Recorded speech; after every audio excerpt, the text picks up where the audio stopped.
The human voice. It's the instrument we all play. It's the most powerful sound in the world, probably. It's the only one that can start a war or say, I love you. And yet many people have the experience that when they speak, people don't listen to them. Why is that? How can we speak powerfully to make change in the world? What I'd like to suggest, there are a number of habits that we need to move away from. I've assembled for your pleasure here 7 deadly sins of speaking. I'm not pretending this is an exhaustive list, but these 7, I think, are pretty large. Habits that we can all fall into. First, gossip. Speaking ill of somebody who's not present. Not a nice habit, and we know perfectly well the person gossiping 5 minutes later will be gossiping about us. Second, judging. We know people who are like this in conversation, and it's very hard to listen to somebody if you know that you're being judged and found wanting at the same time. Third, negativity.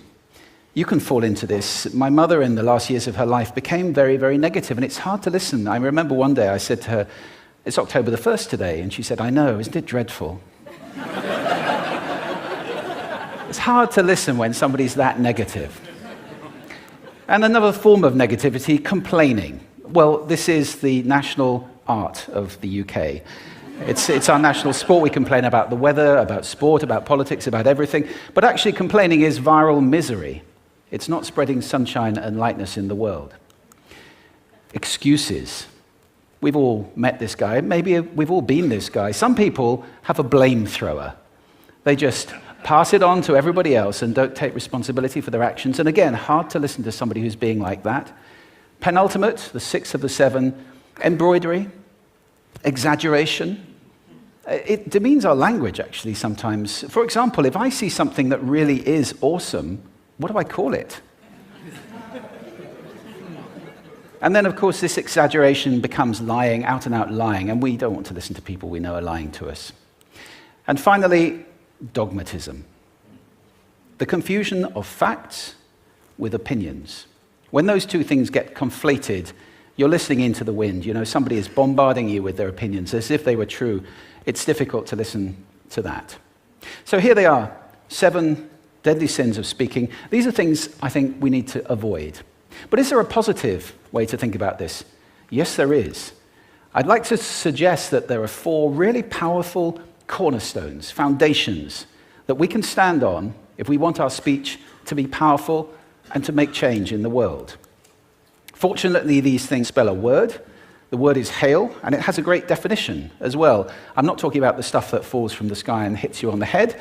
I'm talking about this definition, to greet or acclaim enthusiastically, which is, I think, how our words will be received if we stand on these 4 things. So what do they stand for? See if you can guess. The H, honesty, of course. Being true in what you say, being straight and clear. The A is authenticity, just being yourself. A friend of mine described it as standing in your own truth, which I think is a lovely way to put it.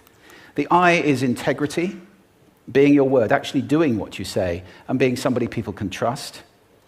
And the L is love. I don't mean romantic love, but I do mean wishing people well.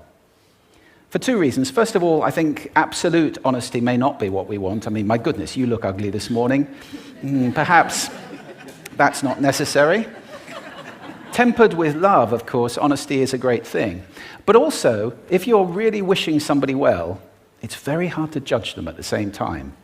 I'm not even sure you can do those 2 things simultaneously. So, hail. Also, now that's what you say, and it's like the old song, it is what you say, it's also the way that you say it. You have an amazing toolbox. This instrument is incredible, and yet this is a toolbox that very few people have ever opened. I'd like to have a little rummage in there with you now, and just pull a few tools out that you might like to take away and play with, which will increase the power of your speaking. Register, for example. Now, falsetto register may not be very useful most of the time, but there's a register in between. I'm not going to get very technical about this for any of you who are voice coaches. You can locate your voice, however. So if I talk up here in my nose, you can hear the difference. If I go down here in my throat, which is where most of us speak from most of the time, but if you want weight, you need to go down here to the chest. You hear the difference? We vote for politicians with lower voices. It's true. Because we associate depth with power and with authority. That's register. And we have timbre. It's the way your voice feels. Again, the research shows that we prefer voices which are rich, smooth, warm, like hot chocolate. Well, if that's not you, that's not the end of the world, because you can train. Go get a voice coach. And there are amazing things you can do with breathing, with posture, and with exercises to improve the timbre of your voice.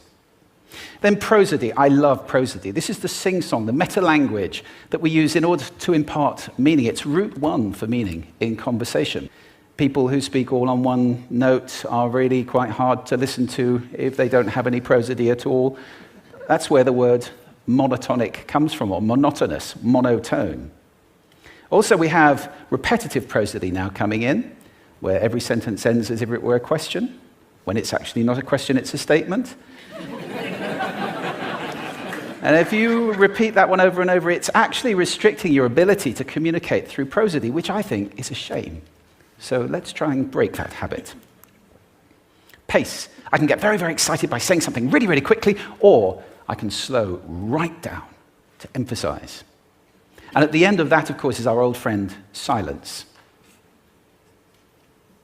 There's nothing wrong with a bit of silence in a talk, is there? We don't have to fill it with ums and ahs. It can be very powerful. Of course, pitch often goes along with pace to indicate arousal, but you can do it just with pitch. Where did you leave my keys? Where did you leave my keys? It's a slightly different meaning in those two deliveries. And finally, volume. I can get really excited by using volume, sorry about that if I startled anybody, or I can have you really pay attention by getting very quiet. Some people broadcast the whole time. Try not to do that. That's called sodcasting. Imposing your sound on people around you carelessly and inconsiderately. Not nice. Of course, where this all comes into play most of all is when you've got something really important to do. It might be standing on a stage like this and giving a talk to people. It might be proposing marriage, asking for a raise, a wedding speech, whatever it is. If it's really important, you owe it to yourself to look at this toolbox and the engine that it's going to work on. And no engine works well without being warmed up. Warm up your voice. Now, let me just put this in context to close. This is a serious point here. This is where we are now, right? We speak not very well into people who simply aren't listening in an environment that's all about noise and bad acoustics. I have talked about that on this stage in different phases. What would the world be like if we were speaking powerfully to people who are listening consciously in environments which were actually fit for purpose?